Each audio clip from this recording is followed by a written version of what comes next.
Assalamualaikum warahmatullahi wabarakatuh. Selamat pagi menjelang siang ya.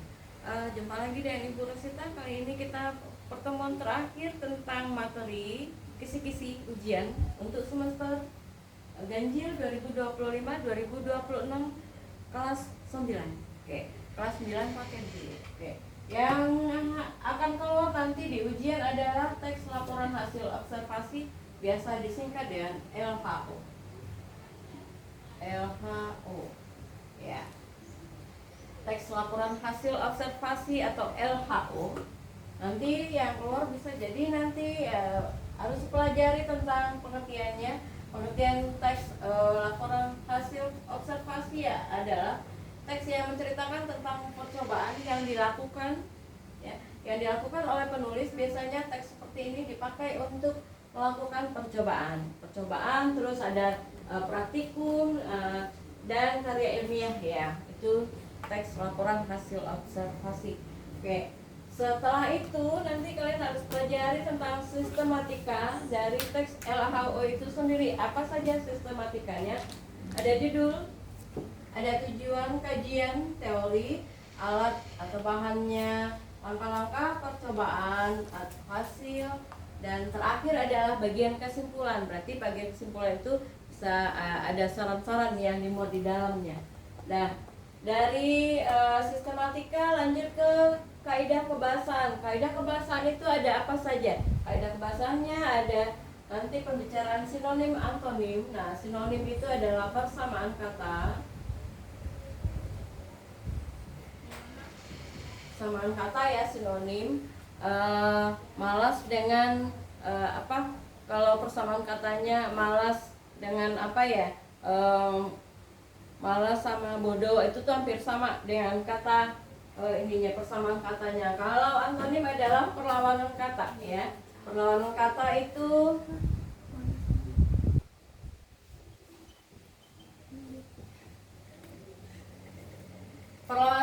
adalah cantik dengan apa misalnya jelek ya, jelek sama cantik, terus tinggi sama rendah misalnya, panjang pendek dan lain sebagainya. Itu adalah perlawanan kata, antonim namanya.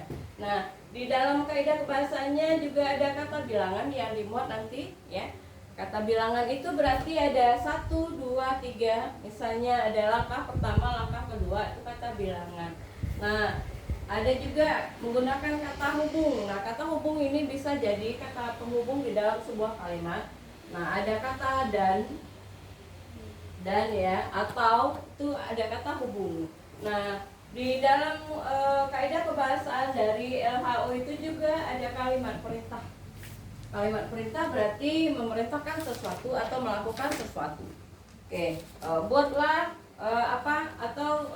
rebuslah air di dalam panci. Nah, itu adalah kalimat perintah namanya. Nah, itu yang kita bicarakan barusan adalah kaidah kebahasannya. Yang kedua nanti yang akan keluar materinya adalah tentang teks pidato persuasif. Nah, dari teks pidato persuasif ini mulai dari pengertiannya itu nanti keluar. Terus ada struktur teks pidato persuasif itu sendiri. Ada 3 bagian. Nah, 3 bagiannya ada pembukaan, isi pidato itu tuh bagian penutup. Bagian penutup ini adalah bagian kesimpulannya. Itu bagian struktur. Yang selanjutnya adalah ada kaidah kebahasan dari teks pidato persuasif itu sendiri. Kaidah kebahasannya memuat ada bersifat mengajak dan mempengaruhi pembaca untuk melakukan sesuatu. Ya, melakukan sesuatu. Bentuknya bisa berupa bujukan. Nah, ada kata ciri khasnya adalah ayo, mari gitu ya. Mari dengan imbuhan lah, misalnya buatlah, lakukanlah. Nah, itu adalah kata bantu atau ciri khas dari teks pidato persuasif itu. Terus kaidah selanjutnya adalah diakhiri dengan tanda seru. Tanda seru. Kalau perintah berarti ada kata tanda seru di sini. Seru di sini. Berarti ada memuat juga berupa pendapat dan fakta. Berarti ada fakta-fakta, ada pendapat. Jadi ada 2 kemungkinan. Bisa dia asumsi itu adalah pendapat. Jadi tidak bisa dibuktikan kebenarannya. Ada yang kedua berupa fakta, berarti fakta itu adalah harus ada data-data pendukungnya di dalam kalimatnya tersebut. Berarti itu fakta. Fakta berarti benar-benar yang sudah terjadi. Kalau kaidah selanjutnya adalah banyak menggunakan kata ganti kita. Kita berarti untuk semua, banyak orang berarti itu intinya. Nah, bagian ketiga yang keluar nanti di ujian ya. Yang pertama tadi teks LHO, yang kedua teks pidato persuasif, yang ketiga terakhir itu adalah cerpen. Cerpen singkatan dari cerita pendek. Cerita pendek berarti bukan sifatnya novel. Kalau novel itu lebih besar, lebih tebal ya, ukuran halamannya lebih banyak. Kalau cerpen itu singkat, cerita singkat yang habis alurnya di dalam satu cerita. Jadi ceritanya dari awal sampai akhir itu langsung habis dalam satu bacaan. Nah, dimuat nanti ada unsur intrinsiknya. Unsur intrinsik adalah unsur-unsur yang dimuat di dalam karya sastra itu sendiri atau karya cerpen itu sendiri. Apa saja unsur intrinsiknya? Ada tema, ada alur, latar ya. Tema berarti pokok-pokok pikiran ya. Kalau alur berarti dia ada alur apa yang digunakan? 3 pilihannya. Alur maju, mundur, atau alur campuran yang digunakan. Itu boleh pilih salah satu ya. Jadi kalau alur maju berarti ceritanya dari awal sampai akhir itu berkembang, maju terus. Nah, kalau alur mundur yang digunakan berarti ceritanya melihat ke masa lalu ya, ke masa lampau. Kemarin begini-begini. Nah, kalau alur maju itu pembicaraannya mulai dari saya tadi gini sampai ceritanya berakhir apa happy ending atau tidak happy ending gitu. Itu ceritanya alur mundur alur maju yang digunakan. Yang kedua tadi alur mundur, terus yang ketiga adalah alur campuran. Nah, bisa jadi bolak-balik yang dilakukan. Bisa mundur dulu, bisa alur maju dulu yang digunakan. Jadi dicampur dalam satu cerita atau cerpen tersebut. Nah, kalau latar juga terbagi 3 nih. 3 yang dimaksud adalah latar tempat, latar waktu, dan latar suasana. Nah, latar tempat di mana saja kejadian atau cerita yang mereka muat, ya. Kejadiannya tempatnya di mana gitu ya. Waktunya kapan misalnya. Waktunya bisa pagi hari, siang hari, malam, dan sore hari gitu. Itu waktu. Nah, sedangkan latar yang ketiga itu latar suasana. Nah, suasana penggambaran situasi dalam cerita atau cerpen yang dimuat. Misalnya ceritanya tentang horor berarti suasananya agak mencekam gitu ya. Kalau suasananya dekat cerita kuburan ya berarti kan agak takut ya, ada istilah, ada kata hantu-hantunya. Nah, itu horor. Nah, kalau misalnya ceritanya romantis ya berarti ceritanya itu tentang anak muda yang lagi jatuh cinta ya, perkenalan awal sampai nanti direstui apa enggak gitu. Ada penolakan dari orang tua atau apa gitu. Itu adalah romantis atau anak muda. Nah, misalnya cerpennya bercerita tentang pendidikan misalnya. Berarti kan nanti di bagian ekstrinsiknya nilai pendidikan yang misalnya digunakan. Nah, nilai pendidikan yang digunakan berarti cerpennya itu memuat tentang proses belajar mengajar, tentang siswa yang belajar, misalnya cerita tentang anak SMP yang lagi ada ininya ya, cilok-ciloknya ya, cinta lokasi gitu ya, dengan teman sebayanya ya, jatuh cinta pertama, cinta monyet. Nah, itu bisa jadi itu nanti ada nilai pendidikan di dalamnya. Terus penokohan. Nah, penokohan ini bisa penokohannya, tokohnya itu ada baik, ada yang tidak baik. Nah, ada 2 kategori di situ, protagonis sama antagonis. Kalau protagonis berarti tokoh yang baik-baik saja. Kalau antagonis berarti tokoh yang agak jahat-jahat dikit ya. Jadi berlawanan. Nah, ada tokoh yang misalnya untuk menengahi apa namanya? Ada tirtagonis namanya ya, itu menengahi, tidak memihak yang jahat, tidak memihak juga ke bagian yang baik. Jadi dia sifatnya positif lebih banyak. Lalu di penokohan juga nanti watak tokoh juga bahasakan di situ, watak tokohnya gimana. Terus sudut pandang. Nah, sudut pandang berarti keberadaan pengarang itu bagaimana? Apakah dia sebagai pelaku utama?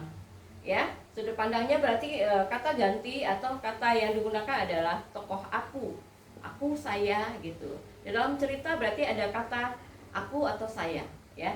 Saya dalam keseharian saya begini-begini. Itu adalah sudut pandang yang digunakan adalah pelaku utama, ya. Terus sudut pandang orang ketiga berarti kata ganti kamu, dia, mereka, itu ada kata ganti orang ketiga.